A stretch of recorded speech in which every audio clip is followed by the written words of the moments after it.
It's the man. It's the male and the female. Would that be accurate?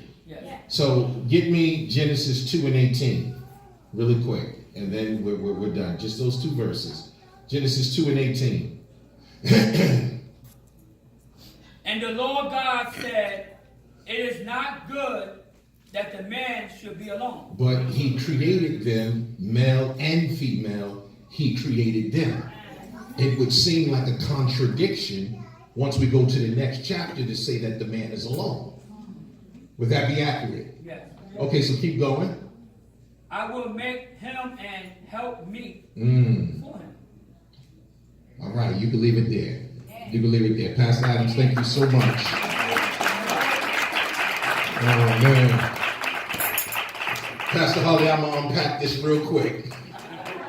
I usually take my time, but I'm just going to have to unpack this really quick. But as I said earlier, there's a lot going on in society today. And the original definition of humanity, whether you know it or not, has been taken out of context, has been reformed, and it morphed into something different. The travesty of having a different definition of who you are, meaning someone is giving you a definition that you came from an animal or you evolved from something different, it kind of changes your perception about you overall when you don't know your roots. And so the travesty of this kind of thinking is many people are walking around on earth today doing things that they would not do if they knew who they were. Some of them are even dying without ever discovering who they are as an individual. And the problem with that is that they were designed to touch someone else's life.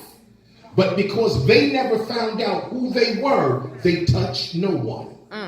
They became self-centered, selfish, and prideful. One of the things that is going to be marked by the last days is it says men will become lovers of themselves.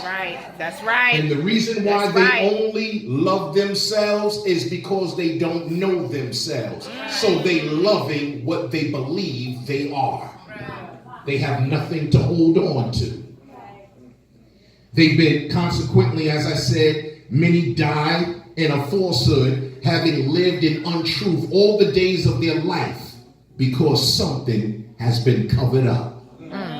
Something is wrong when a lion acts like an ant. Whoa. Or an ant acts like a lion. Something is wrong when who you are is no longer what you remember. But then again, how could you remember yourself if the only self you came to know was the one that manifested after the fall? Who were you before the fall? What was man like before man sinned? That is the proverbial question. So then we would have to ask, what is humanity? What does humanity mean? And when you look up the word humanity, you find that it is two words that the Europeans put together to make one word. Hu means what's inside of you. Manity represents what's outside of you. So in other words, human means it is a inside and an outside being. But we're going to get further. So when you find that, you also find this. One, roots are important. Would you all agree? Amen. Because if without roots, there can be no fruit. Would you agree? And that means that if someone can mess with your roots, they can mess with your fruit. If someone can uproot your root, they can change what you are. All they have to do is uproot you and plant you somewhere else. Lord Jesus. If they can do an action that uproots you, that's just like doing the physical act. If you go in Genesis chapter 3, you'll find that somebody was uprooted and thrown out of the garden. Ever since they've been thrown out of the garden, the only thing that they have come to know was the Sukekos mind frame, which means your mind, your soul. You perceive the things that are around you. You say, you know what? There's people here. Why? Because your eyes see them. But if your eyes couldn't see, could you say there was people here? Then you say, well, I can hear them. What if your ears didn't hear them? Would you say there was people here? Then you would say, no, there's nobody here. Why? Because your senses don't sense them. So that means you're only an outside being. But what were you before the fall? You didn't need to see to know who you were. You didn't need to hear to know who you were. Matter of fact, you didn't hear God when he called you into existence. You just showed up. God commanded everything else with a word to come forth. But he never commanded the man to come forth.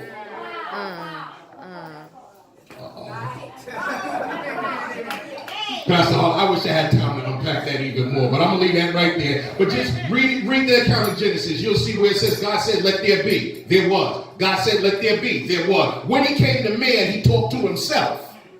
And he said, let us. And he never spoke a thing to the man, but the man came out and knew who he was. The man came out and knew the power that he had. He came out, he knew that he was in perfect standing and right mind frame with God. So you have to ask yourself, where did you get the information from? Who told you you was blessed?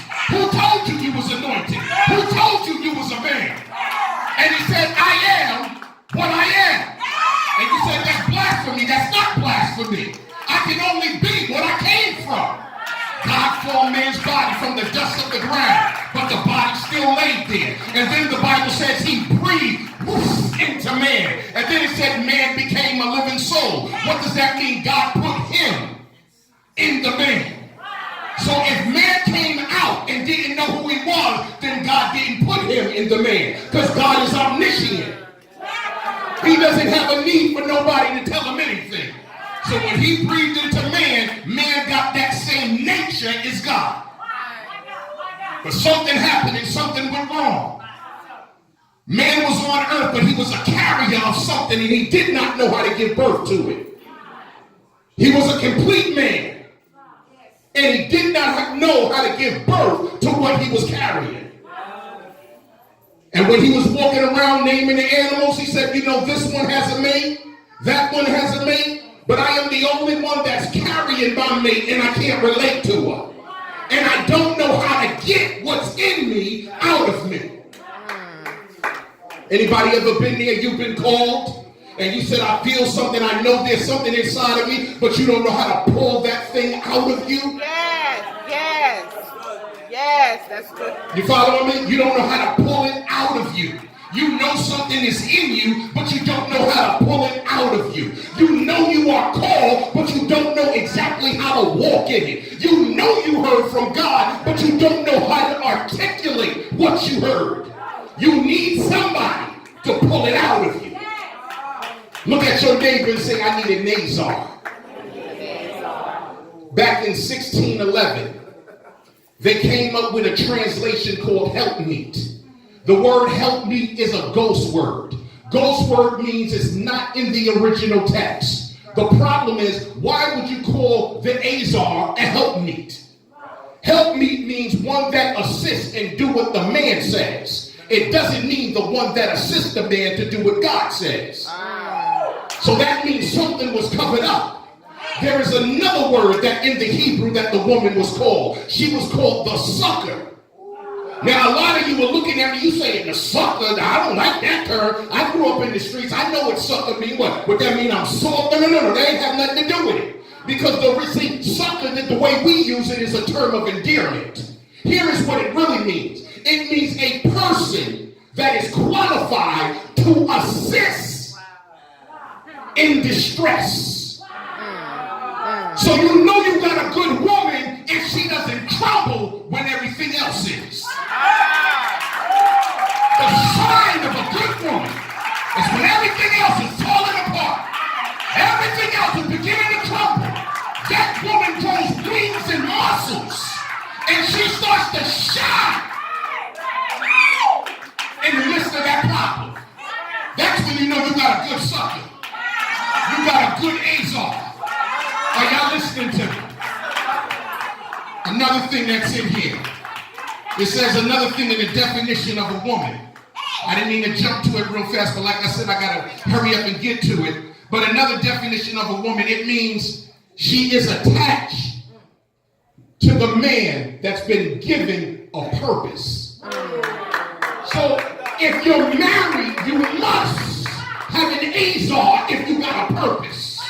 Because there's only part of the purpose you can do.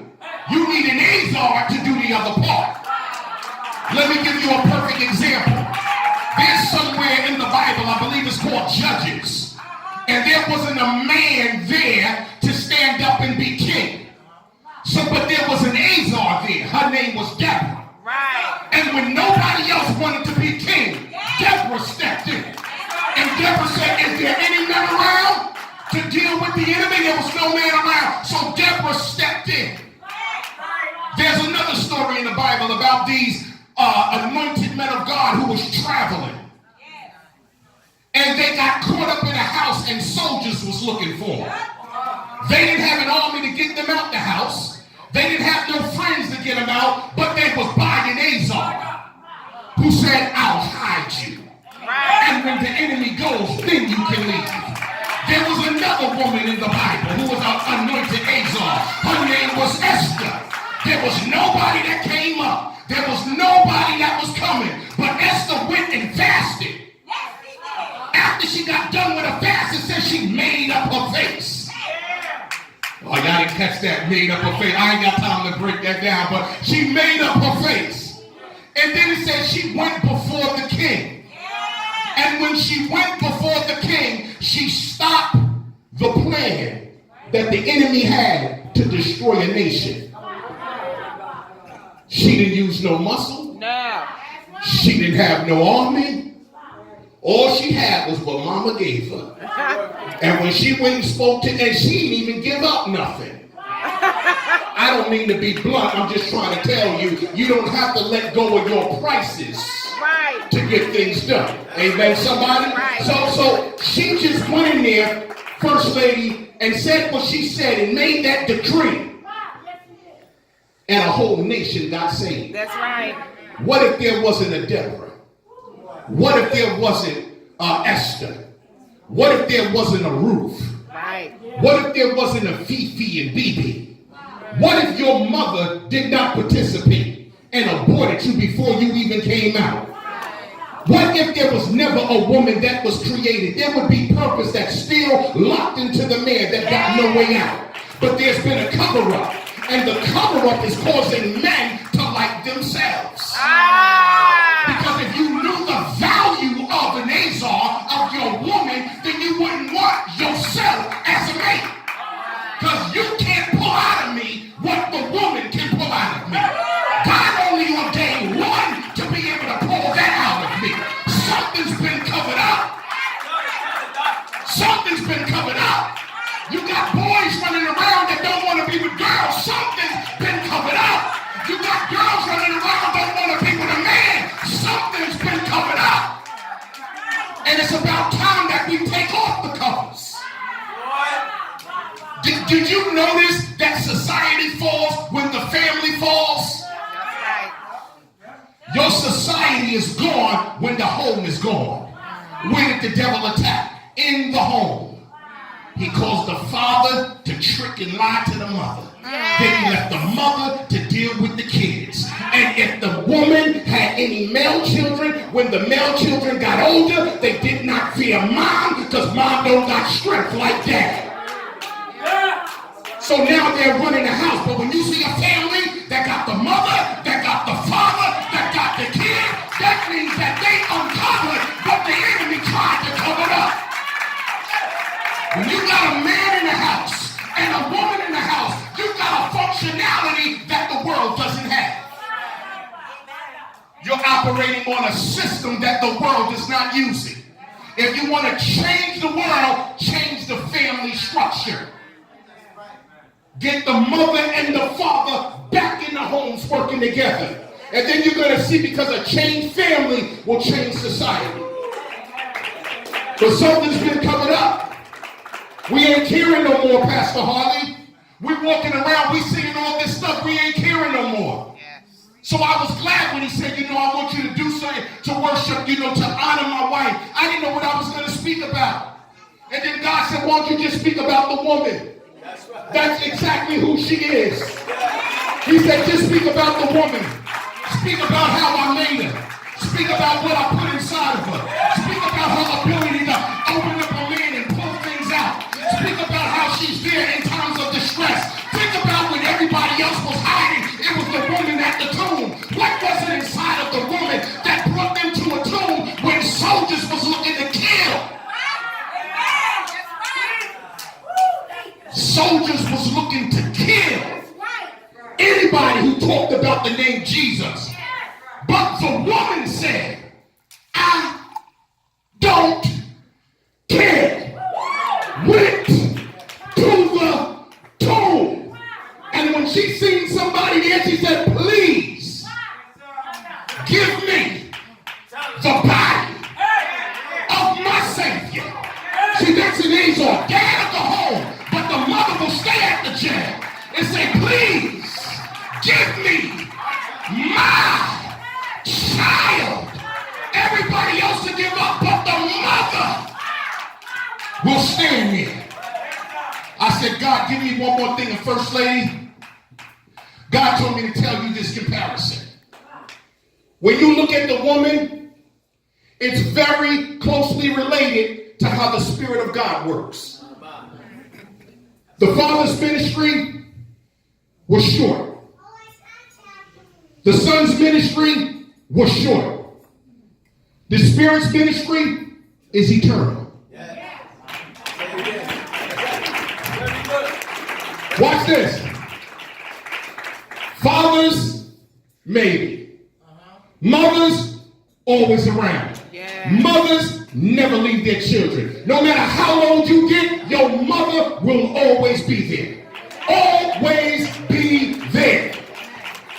I said, God, what else? And then he just started opening up my mind. He said, God put Adam into a deep sleep.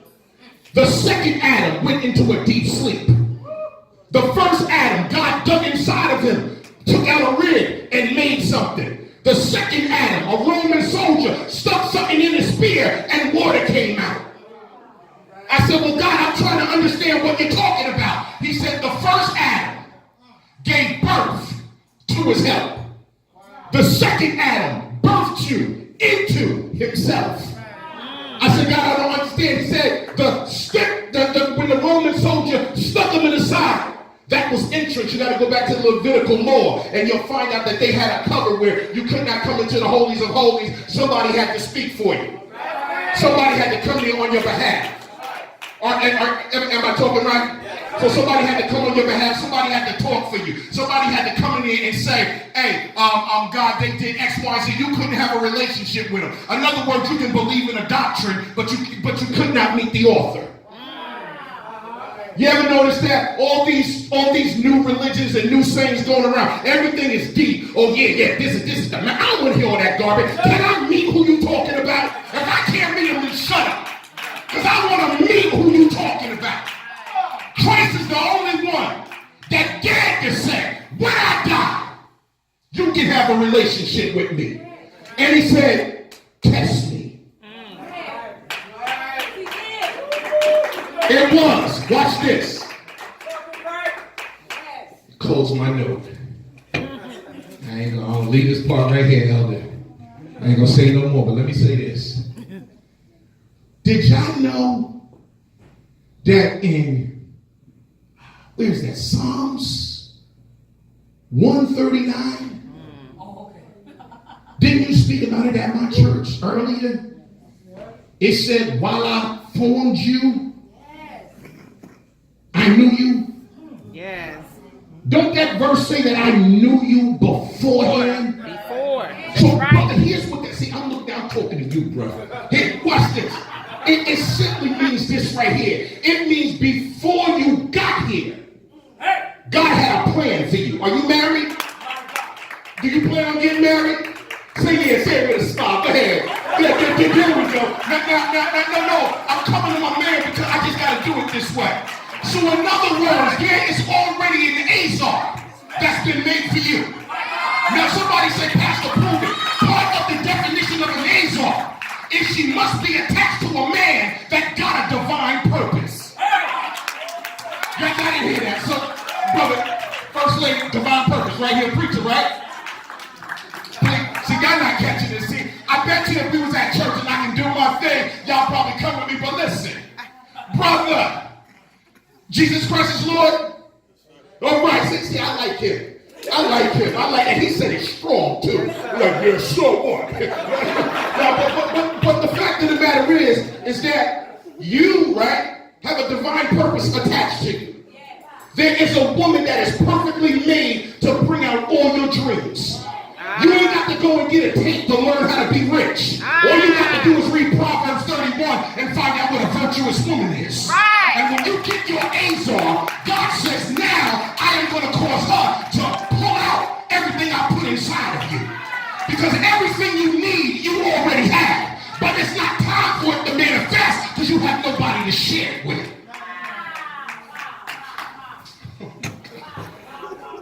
So when you have kids, you got somebody to share it with. Kids is a blessing. You got men that run from kids because they don't know they're a blessing. When I had kids, I didn't run from my kids. That's right. I ran to them. Want to know why? Because it's a blessing. That's right. It's a blessing. Are you listening to what I'm saying? It's a blessing. And Pastor Harley, I grew up in the streets. I grew up with a whole lot of dudes that didn't want to take care of nobody. Where I learned how to take care of kids. When my father wasn't around in the beginning. Now, me and my father got a relationship now. But in the beginning, where did I learn how to be a man? Where did I learn it? Where did I learn? Come on, somebody who said something. Who was that? That was you? She said a mother. They said a mother can't raise a son. You don't know most mothers. That's right. You don't know a mother can do anything that she's been ordained to do. A mother can do anything she's been anointed to do. See, that's the cover-up, making you think that you can only do certain things. That's the cover-up. The fact of the matter is if you got a woman, and a good woman, Pastor Harley, which you have, which I have. Look at my good woman over there. Go ahead, girl, wave. Go ahead, you better wave. That's in that show in the morning, you better wave. But the fact of the matter is, my point is this, is Pastor Harley, you have an Azar.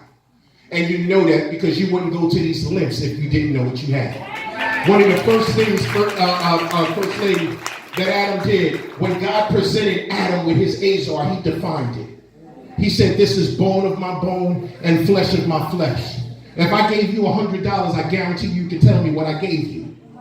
Right? You could be able to define it. Brother, if I gave you a gift, you could define it. When you can't define a gift, you don't appreciate it. Are you following what I'm saying?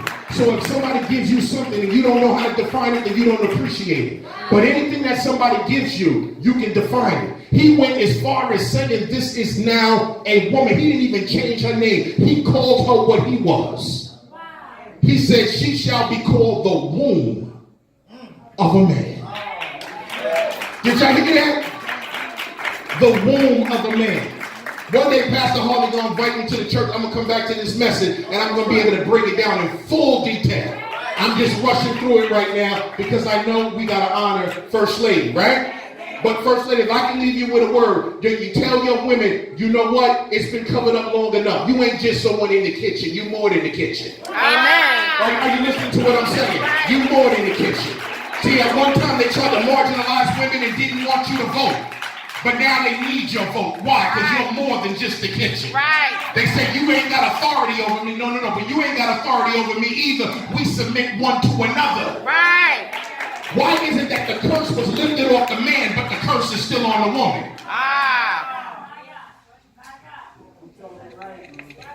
I don't have time. See, it's a good thing, Pastor Harley. I know how to throw my hands, right? Because I remember I was at this one church. Y'all probably said, Pastor, you said it? Yeah, I said that. Because I remember one time I was at this church and I was telling the truth. And I seen some people sitting up there looking like this. And I said, I'm not afraid of faces. And I just stood there like this, Bishop. I'm not afraid of faces. You want to know why? Because that's what demons do. They intimidate you to keep your mouth shut. They don't want the truth to come out. So what they do is they try to intimidate you with all these looks and all these different things. But God is raising up soldiers. They don't care nothing about your look. You thought they ain't moved by that stuff. He's raising up some soldiers, some anointed men that's coming out of the Azar. It's the Azar that's carrying them for 9 months. And she's saying, I'm not going to abort this soldier because this soldier shall be something. And then it's the mother who pushes out that soldier. It's the mother who goes through the pain of that soldier being born. How awesome is it to have a woman of God as a mother and as a wife? That indeed is a blessing. First Lady, God bless you. We honor you.